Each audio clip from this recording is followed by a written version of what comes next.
Salut les devins, c'est Saikyo. Il est l'heure pour moi de vous proposer ma review de l'épisode 82 de Dragon Ball Super, suite à la fameuse pause sur la chaîne télé japonaise qui n'a pas diffusé l'épisode 82 la semaine dernière. Et c'est vraiment le cas de le dire que cet épisode-là s'est vraiment fait attendre, qui nous a laissé sur un gros suspense entre Goku et Toppo. Et on en était resté alors sur un Toppo qui est venu en plein milieu, qui a surgi en tant que grand justicier œuvrant pour la justice de son univers, et maintenant visiblement du multivers. Et tout cela se poursuit dans cet épisode 82, dans lequel Toppo confirme complètement le fait qu'il considère Goku comme le mal, il le dit directement de ses propres mots, et qu'il le considère fautif de la destruction de certains univers durant ce tournoi. Si vous m'avez suivi sur la chaîne ces quelques dernières semaines, vous savez que je suis complètement en désaccord avec ça. Goku a une petite part de responsabilité, mais c'est pas lui qui est à l'initiation de la destruction des univers. Zeno avait prévu ça depuis longtemps, alors on peut reprocher à Goku peut-être d'avoir un petit peu accéléré les choses, quoique on ne sait pas.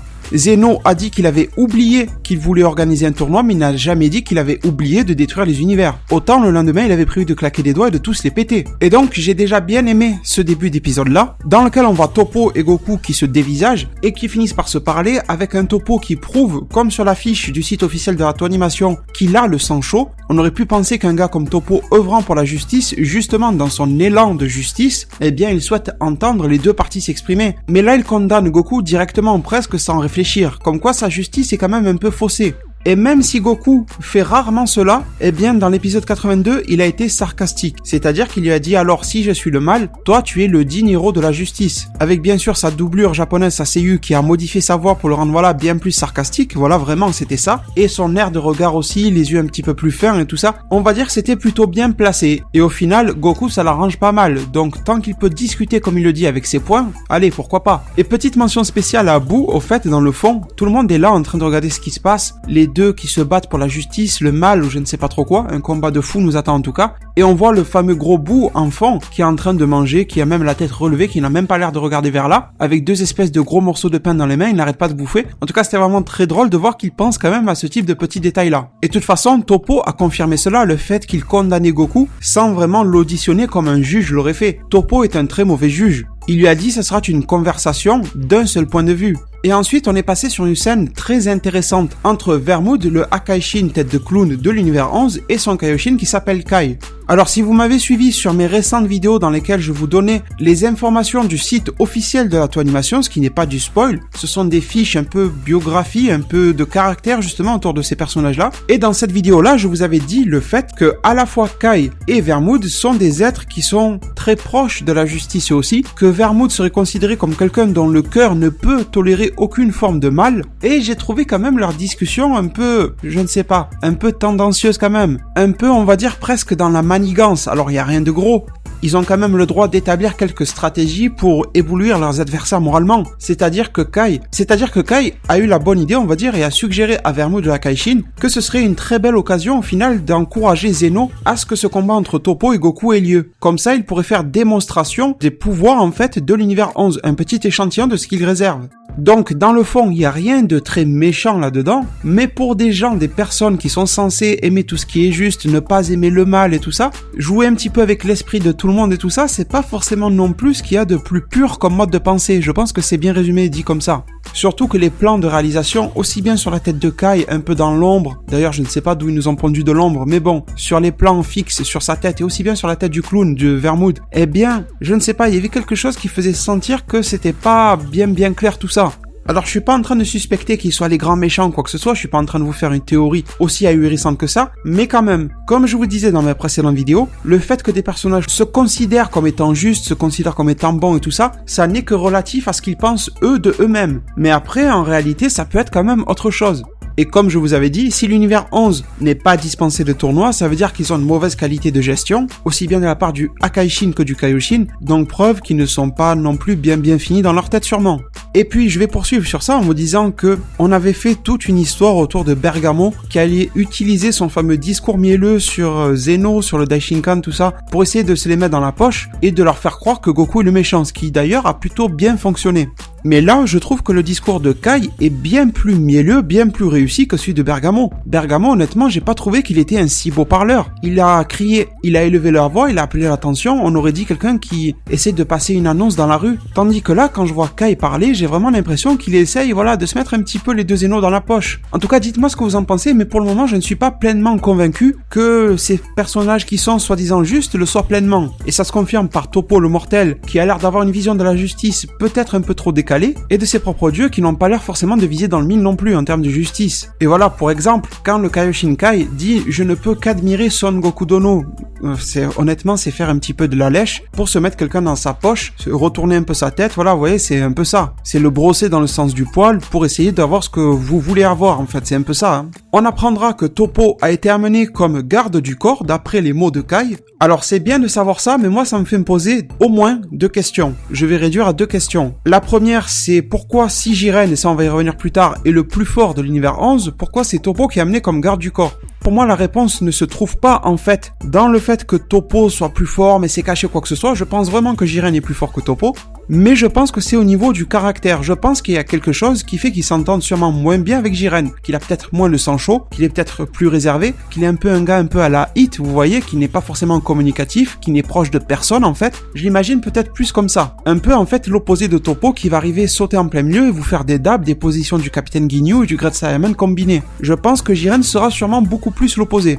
Voilà pourquoi Toppo a pu être candidat à Kaishin de son univers. Ça a été dit sur la fiche du site officiel de la Toei Animation. Tandis que Jiren visiblement ne l'est pas, malgré le fait qu'il soit plus fort. Et je pense que ça se confirme, ce que je vous disais il y a quelques temps sur la chaîne, je ne sais plus du tout dans quelle vidéo c'était, mais en tout cas je vous disais que pour moi être un dieu, être un Akaishin en tout cas, parce que les mortels peuvent devenir Akaishin, tout comme Goku s'est vu proposer le poste, c'est un tout. C'est votre puissance, mais c'est aussi votre état d'esprit. Si vous ne correspondez pas au poste, c'est comme un boulot dans la vraie vie, il faut que vous ayez des aptitudes, donc dans Dragon Ball ce sera les capacités de combat, mais il faut aussi que vous ayez des aptitudes mentales, que vous ayez une personnalité qui colle au job. C'est la même chose pour les Akaishin. Et donc je pense que là on est sur un Jiren qui doit être un peu à l'opposé de ce qu'un Akaishin doit être. Et une fois que toute cette scène de discussion est passée, on en arrive enfin à ce qui nous avait mis en haleine sur la fin de l'épisode 81, le combat de Goku contre Toppo, avec la validation de Zeno, et à vrai dire, retenez bien ça pour la suite de la vidéo, on va en parler ensuite, retenez bien comment ça s'est passé. Le grand prêtre s'est tourné vers les Zeno, leur a demandé leur accord, le fait qu'ils disent oui, on veut voir Goku et Toppo combattre, on accepte la requête de l'univers 11. Et du coup, le Daishinkan, en tant qu'arbitre, on va dire, a validé et leur a dit combattez à votre guise. De là, le combat a commencé. Retenez bien ça s'il vous plaît. Et au moment où on a cru que ça allait vraiment se taper, se rentrer dedans, Goku passe en Super Saiyan 1, je pense qu'il a vite compris que c'était nécessaire quand même, et on a eu droit à une nouvelle discussion très intéressante en fait. La première entre Beerus et Whis, Beerus disant en fait que c'est pas bon que Goku se livre trop parce que les autres univers peuvent l'analyser, et c'est vrai, il a totalement raison, et Whis n'a pas tort non plus en disant que ça laisse une opportunité de voir Toppo à l'œuvre, de voir un peu ce que donne l'univers 11. Donc, quoi vous dire, mis à part que les deux personnages ont raison, mais à vrai dire, j'aimerais peut-être plus être dans la peau de l'univers, je sais pas moi, le 2, le 3 ou autre, et que aucun de mes combattants ne participe. Comme ça, j'ai pleinement l'avantage de pouvoir voir ce qui se passe. C'est un pur avantage pour les autres. Ils ne se livrent pas, mais ils voient les autres, enfin du moins. L'univers 9, 7 et 11 se livraient complètement au combat. Et quand je dis complètement, c'est plus que complet, avec un Goku qui passe même en mode Kaioken, sans parler du Super Saiyajin Blue qui leur a démontré qu'un mortel pouvait atteindre le fameux Ki divin. Et ensuite, après encore une autre phase d'observation entre Goku et Toppo,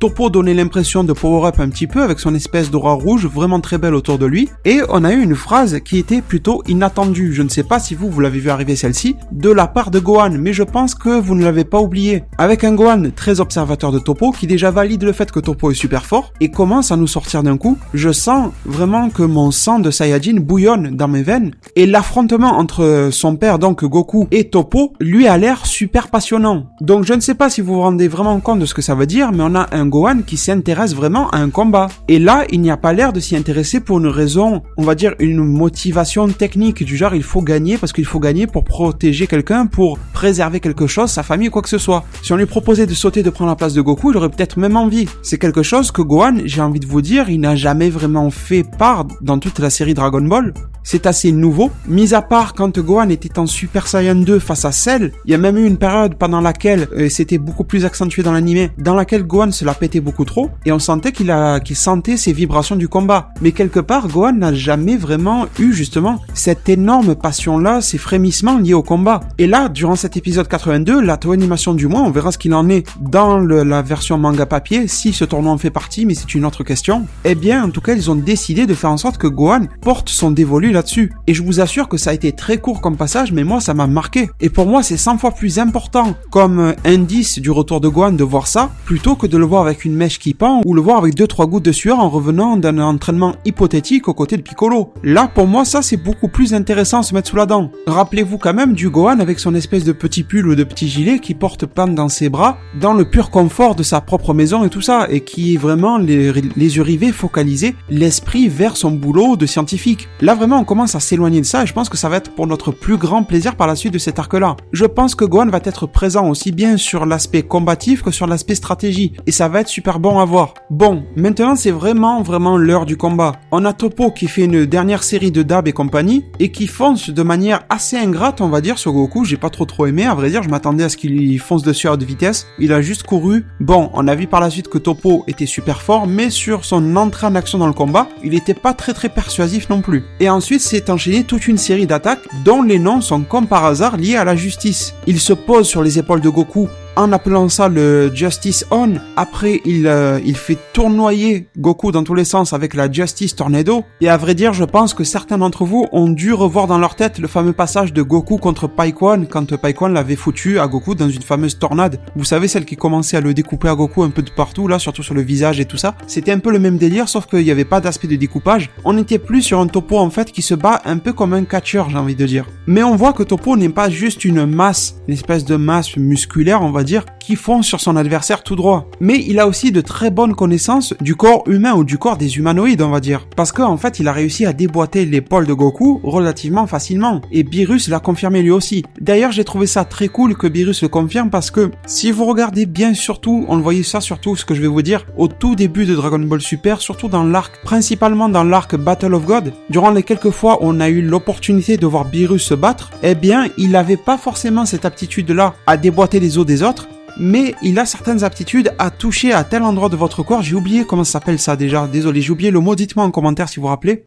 En fait, c'est tout simple, le truc un peu comme un vieil expert en arts martiaux qui va vous toucher par exemple 2 doigts dans le cou et qui va vous paralyser complètement, ou qui va appuyer sur tel nerf de telle partie du corps et qui va complètement vous fracasser en fait. En gros, Beerus est un peu un expert en ce que Toppo est en train de faire à Goku. Donc j'ai trouvé intéressant le fait que Beerus le mentionne de sa propre bouche, en fait, que Toppo se débrouillait super bien en termes de connaissance du corps humain. J'ai un peu du mal à parler de corps humain étant donné que là, on est sur différents univers. Donc j'aurais peut-être plus tendance à parler de corps humanoïde vu que voilà, ce sont quand même des extraterrestres. Goku est un extraterrestre pour Toppo et inversement. Je vais vous dire une connerie, mais si Toppo s'était retrouvé à se battre contre un espèce de poulpe géant qui a je ne sais combien de tentacules, ben qu'est-ce qu'il aurait fait Toppo? Vous voyez, ses connaissances en termes de corps humain, elles auraient pas trop servi à grand chose. Donc la situation se prêtait bien à tout ça. Alors même dans ce moment-là difficile pour Goku, on a encore vu Gohan sourire une nouvelle fois. Vraiment, on a eu un Gohan qui apparaissait vraiment pour moi comme une sorte de sosie de Goku, un Goku bis. Et après, on a eu une phase très drôle avec encore les deux Zeno qui ont parlé avec leur Justice. Et je les trouve vraiment très drôles à chaque fois qu'ils parlent, presque à la limite de la débilité, j'ai envie de dire. Vous avez dû remarquer la façon dont un répète toujours les paroles de l'autre, enfin, ils ont tendance à s'exprimer vraiment comme des gros débiles, j'ai l'impression. Mais en tout cas, cela, comme le dit Kaioshin, du moins Shin maintenant, j'ai enfin un nom à mettre sur ce personnage-là, Shin de l'univers 7, eh bien la cote de popularité de l'univers 11 semble avoir progressé, comme quoi la tactique de Kai et de Vermoud était quand même bien dosée, bien jugée. Comme quoi l'univers 11 peut prouver de sa puissance et en même temps donner l'impression qu'il combat le mal. Du coup, au moment de la Battle Royale, eh bien, les univers auront sûrement tendance à se regrouper pour combattre Goku et l'univers 7 plutôt que de se regrouper face à l'univers 11, malgré leur fort niveau de puissance. À la suite de cela, Goku ne s'est pas fait priver pour contre-attaquer et il a parfaitement compris, c'était assez intelligent de sa part, qu'au final Toppo est surpuissant, mais il n'est pas vraiment un combattant à longue portée, à longue distance. Du coup, Goku est venu au corps à corps lui envoyer quelques coups un peu dans tous les sens, et au moment où il a senti que Toppo avait une opportunité de l'attraper, certainement de lui fracasser encore quelques os, eh bien Goku s'est reculé immédiatement. C'est une tactique risquée mais qui effectivement peut porter ses fruits. Et pour tout vous dire, c'est vrai que Toppo a dit qu'il combattait pour éradiquer le mal qu'est Goku, mais j'avais aussi l'impression que Toppo il prenait un petit peu de plaisir et qu'il prenait du plaisir à découvrir son adversaire qu'est Goku. C'est-à-dire que normalement s'il voulait éradiquer le mal, je pense que Toppo aurait dû y aller plus fort que ça. Sauf qu'on a très bien vu tout au long du combat qu'il n'a fait que augmenter son propre niveau de puissance en même temps que celui de Goku. Même si là, Toppo semblait quand même avoir décidé, plus ou moins, on va dire, d'en finir avec Goku. Il lui a fait son espèce de prise arrière de la justice, il a encore attrapé, façon comme un catcheur, j'ai envie de vous dire encore. Et avec ses énormes bras, ses énormes mains, il s'est mis à serrer Goku le plus fort possible contre lui. Et du coup, là, Goku a quand même bien failli y passer aussi, il faut le dire. On a même vu son regard complètement s'effacer dans ses yeux. C'est pour dire que ça devait faire super mal. Et je dois bien vous dire que je ne suis pas pleinement convaincu de la manière dont Goku va arriver quand même à nous sortir son Super Saiyajin Blue pour s'échapper. En soi, c'est une très bonne idée, c'était ce qu'il fallait faire. Surprendre Toppo qui était en train de l'écraser complètement avec une quantité de force supérieure. Mais je trouve que la scène a trop duré, comme je viens de vous le dire, on a carrément les pupilles de Goku qui se sont effacées. Ça, généralement, c'est le signe que quelqu'un tombe dans le coma ou même qu'il meurt. Je trouve que en termes de visuel de réalisation, c'était peut-être un petit peu trop fort de nous montrer ça sur le visage de Goku. Surtout que la seconde qui suit, il a retrouvé ses pupilles, on a vu un Gohan qui était confiant quant aux capacités de reprise de son père, et bim, il nous sort le Super Saiyajin Blue. À la limite, j'aurais juste préféré avoir un Goku qui garde ses yeux classiques, qui souffre, qui crie de plus en plus fort, jusqu'à se libérer. Ça aurait pas été nul, je pense en tout cas. En gros, moi je l'ai perçu comme quoi Goku il souffre, il a super mal, la douleur est si forte qu'il est vraiment quasiment en train de tomber dans le coma, et d'un coup il est en plein coma, il se dit ah tiens je vais power up et je vais me libérer. Voilà, c'est un petit peu gros quand même. Je comprends bien que la animation a voulu renforcer cet effet-là, l'effet de force de Toppo, mais peut-être que c'était un petit peu mal placé, ou peut-être que c'est juste moi qui n'a pas apprécié, peut-être que ça vient juste de moi, mais voilà, ça a eu du mal à passer. Mais malgré tout, cette scène est restée super classe, aussi bien la phase de transformation, le plan en contrebas avec tous les dieux illuminés de lumière bleue divine de Goku, Goku qui à la fin se retourne avec un regard plus que sérieux face à Toppo, et qui s'est mis à enchaîner Toppo de pas mal de coups quand même, et il l'a pas mal bousculé dans tous les sens. Mais malgré tout, Toppo est toujours là, et la seule chose qu'il a fait derrière, c'est qu'il a power up et s'est mis au même niveau que Goku Super Saiyajin Blue. Il y a eu un échange de coups entre eux qui était à peu près de force quasi égale. Et les fans de Dragon Ball Kai, parce que comme vous le savez, je ne suis pas le plus grand des experts en Dragon Ball Kai, dites-moi si la musique qu'on a entendue à ce moment-là, des fameux échanges super dynamiques entre Goku et Toppo, sont issus de DB Kai, parce qu'à vrai dire ça ne me dit rien, peut-être que je me trompe, mais j'ai l'impression que c'était une nouvelle musique, et ça serait bien, ça serait cool pour la série, ce serait une belle preuve qu'ils font des efforts, mais je me suis dit, attends, avant de t'engager, peut-être que c'était une musique reprise de DB Kai, et comme je suis pas du tout fan de DB Kai à cause de ces musiques, vous comprenez donc que je suis pas forcément au point sur les OST qui composaient Dragon Ball Kai. En tout cas, elle passait super bien dans cette situation-là, et m'a beaucoup fait penser, m'a mis dans l'ambiance des fameux Sonic le hérisson. Vraiment sans blague, vous m'auriez mis Sonic en train de courir sur cette musique de fond-là, franchement j'y aurais cru. Et à la fin de cette scène, quoi vous dire à part que c'était un putain de pur plaisir pour moi de voir Goku réaliser un Kamehameha, mais en plus il a pas fait que ça puisqu'il a fait un Kamehameha téléportation, exactement comme il a fait face à Cell. Enfin pas exactement pareil parce que Goku s'est téléporté au sol et ensuite il s'est projeté vers Toppo pour lui balancer le Kamehameha. Il ne s'est pas téléporté directement devant lui. Mais bref, on s'en fout un petit peu, en tout cas c'était super cool. Alors je regrette toujours un petit peu que avec tous ces niveaux divins et tout ça, comme par exemple celui de Goku, eh bien que les Kamehameha, les vagues d'énergie, les vagues de ki ne soient pas beaucoup plus immenses, plus développées. En tout cas, visuellement, ça rendrait mieux. Mais j'ai tendance à croire que la Toonimation est partie dans une optique, et peut-être bien Toriyama aussi, que même si le Kamehameha n'est pas plus immense qu'à l'époque, n'est pas plus gigantesque, eh bien, il y a comme une concentration beaucoup plus forte d'énergie à l'intérieur. En gros, la taille de la vague d'énergie ou son ampleur ne serait pas forcément égale à sa puissance. Ce qui est plutôt cool comme idée sur le papier, mais pour nous spectateurs, c'est peut-être moins intense. Mais n'empêche, ça n'enlevait pas du tout de sa sublime à cette scène-là. À vrai dire, franchement, j'ai rien à redire, je me plains un petit peu sur l'immensité du Kamehameha, mais franchement, c'est rien. On a vraiment senti le rugissement de Goku quand il a balancé son Kamehameha sur Toppo, qui s'est fait absorber dedans, mais qui, malgré tout, au final, est loin d'être KO. Goku, il y allait vraiment fort, Beerus le confirme, il a dit, mais est-ce qu'il l'a tué? Et d'ailleurs, même Whis, qui est un pur expert du combat, j'ai l'impression qu'il a failli croire au fait que Toppo était mort ou qu'il était blessé. Vous savez très bien que d'habitude Whis comprend très bien dans un combat si un adversaire est KO ou pas encore. Il a une très bonne et parfaite, j'ai envie de dire, vision du combat.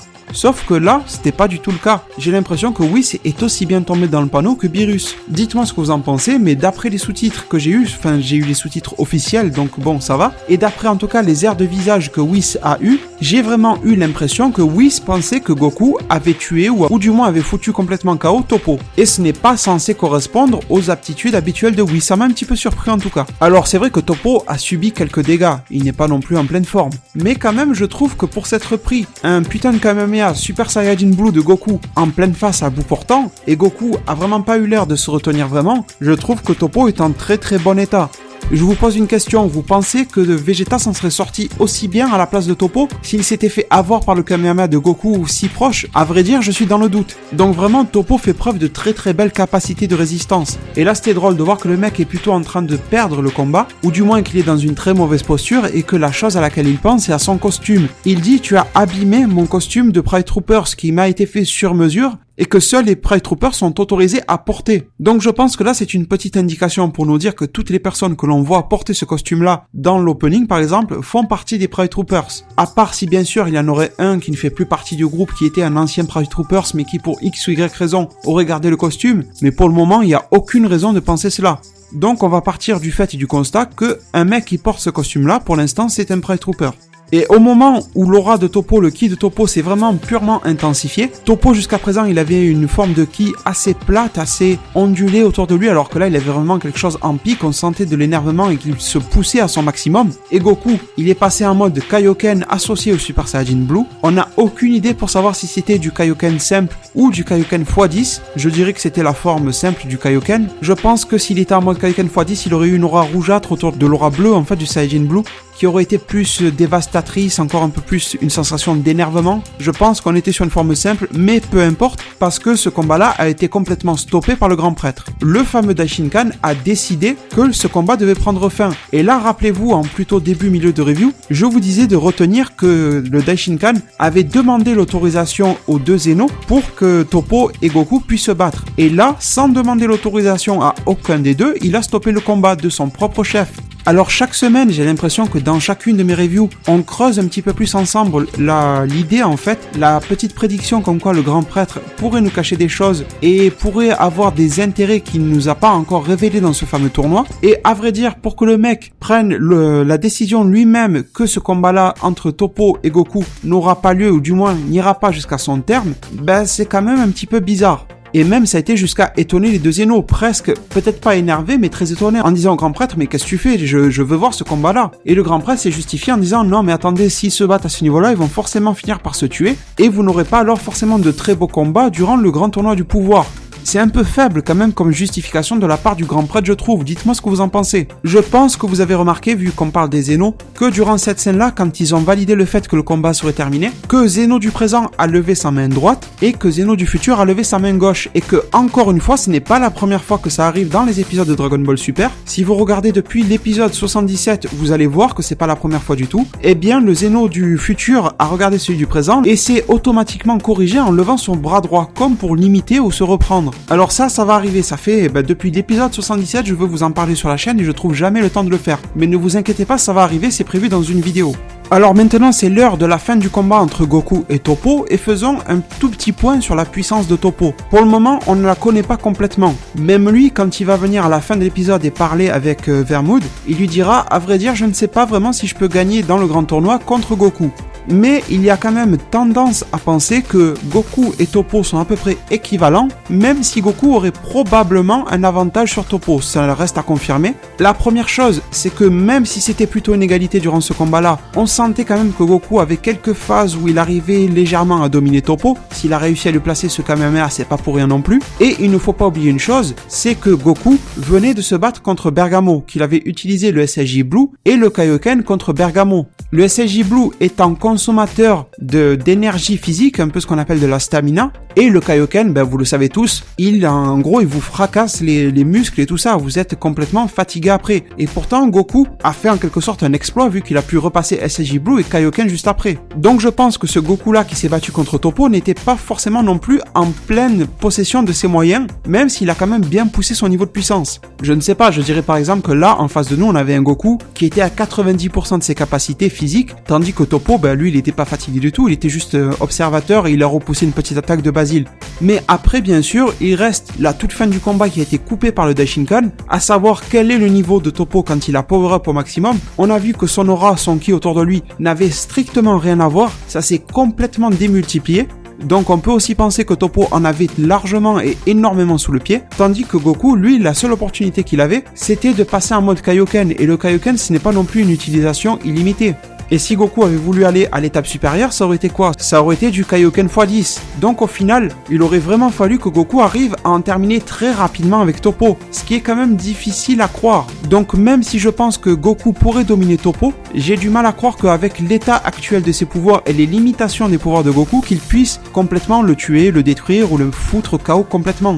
Mais en tout cas, je pense que si Goku fait en quelque sorte une surutilisation du SSJ Blue et du Kaioken combiné durant ces derniers épisodes, et ce que je vais vous dire, vous avez été nombreux à me le faire remarquer en zone commentaire et vous n'avez pas tort du tout, c'est que je pense qu'on est en train de suggérer que Goku va passer à une étape supérieure d'ici peu de temps. Dès qu'une transformation est surutilisée, c'est un peu le signe qu'une autre va arriver et va prendre place, et voilà, un nouveau mystère autour d'une nouvelle transformation va s'instaurer. Une fois qu'on avait bien rodé dans nos têtes, dans nos esprits, dans l'anime, dans le manga, le Super Saiyajin 1 à l'époque, et bien derrière c'est amorcé les fameuses Super Saiyajin Full Power. Une fois qu'on a bien tiré sur la corde, et bien on est passé au Super Saiyajin 2. Et une fois qu'on a bien vu le Super Saiyajin 2 à l'épreuve, et bien le Super Saiyajin 3 est arrivé. Donc je suis complètement d'accord avec les personnes qui m'ont dit ça en commentaire, comme quoi une nouvelle forme d'évolution, de transformation ou autre s'amorce pour Goku. Ça n'a pas forcément de lien avec ce que l'on voit dans l'opening, avec l'aura rouge de Goku et tout ça, mais du moins quelque chose de nouveau arrive.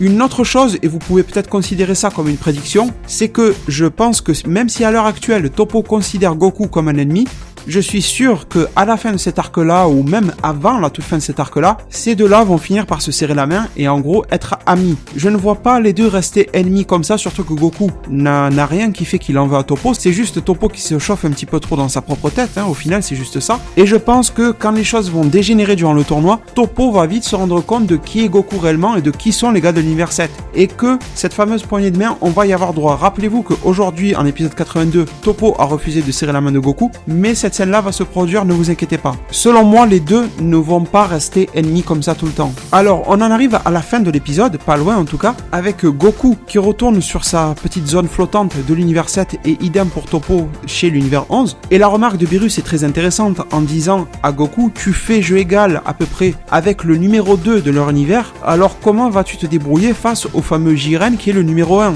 Mais Goku, malgré tout, il reste peu inquiet. Et tout ça, ça m'a donné des sensations un peu à la Dragon Ball Z, à l'époque de l'arc Cell particulièrement, avec un Goku qui n'était pas vraiment inquiet de ce qui allait se passer durant le Cell Game ou autre. Et avec un Gohan qui était plutôt supporter de son père en disant on va faire une stratégie, on va s'y préparer. Et bon, côté de Toppo, pas grand chose, mis à part qu'il a reconfirmé que Jiren était le plus fort de son univers. Il n'y avait pas trop d'énormes doutes là-dessus, on le pensait tous plus ou moins.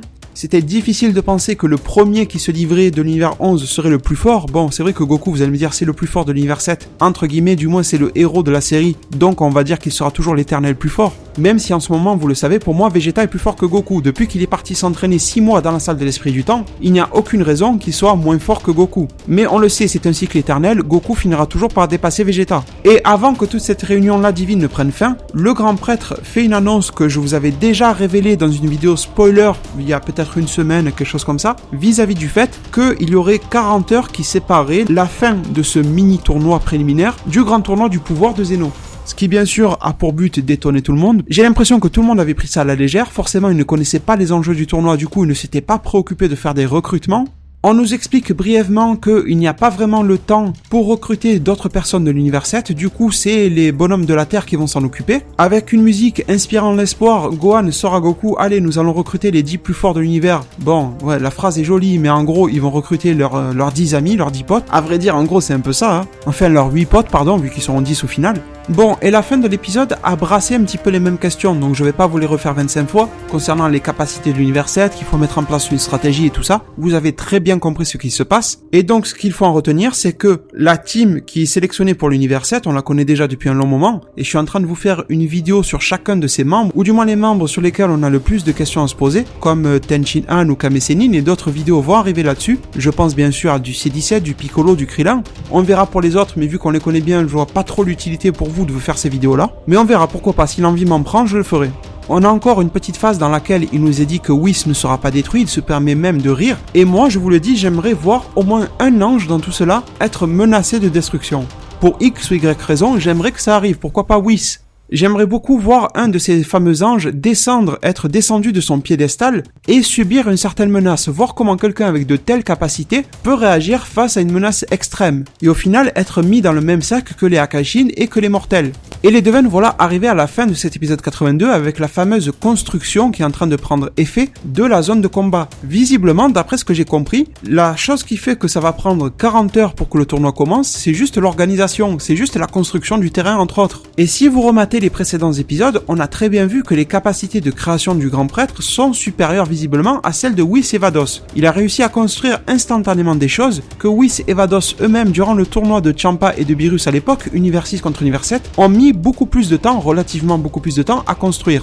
Donc moi dans ma tête, je me serais dit que grâce à ses capacités, le grand prêtre aurait pu construire cette nouvelle zone de combat instantanément. Mais non, il n'y arrive pas. Alors pour moi, la seule chose c'est que cette zone doit être tellement, vraiment, mais tellement immense, je ne sais pas si vous vous rendez compte à quel point elle peut l'être, que le grand prêtre prend tant de temps pour la construire. Donc vraiment, attendez-vous, je pense, ça n'est que ma petite prédiction, on va dire à chaud, comme quoi ce ring du combat, ce fameux calendrier solaire égyptien, va être vraiment gigantesque. Et je ne pense pas qu'il sera suffisamment petit pour que les 8 teams de chaque univers se foncent dessus dès le début du combat. Je pense qu'il va y avoir pas mal de choses de séparation, de membres qui vont se retrouver séparés de leurs équipes, qu'on va avoir droit comme à certaines zones, que la zone de combat va bouger, va se modifier pendant le cours du combat, pendant le cours du tournoi, et qu'il va y avoir beaucoup de choses qui va faire que ça va traîner en longueur.